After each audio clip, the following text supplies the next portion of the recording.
नमस्कार मित्रांनो, हवामान विभागाने पुन्हा एकदा राज्यासाठी महत्त्वाचा इशारा दिला आहे. आता पाऊस काही भागात संततधार स्वरूपात कोसळत आहे, तर काही जिल्ह्यांना अलर्ट देण्यात आला आहे. तर जाणून घेऊया संपूर्ण मुख्य बातमी.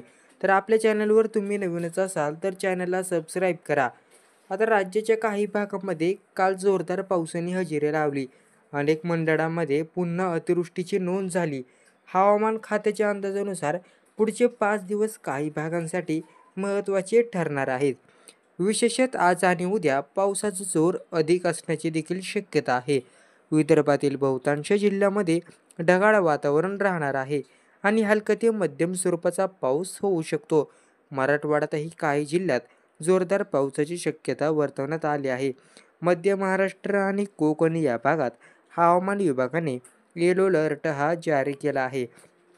म्हणजेच सतर्क राहण्याची गरज आहे.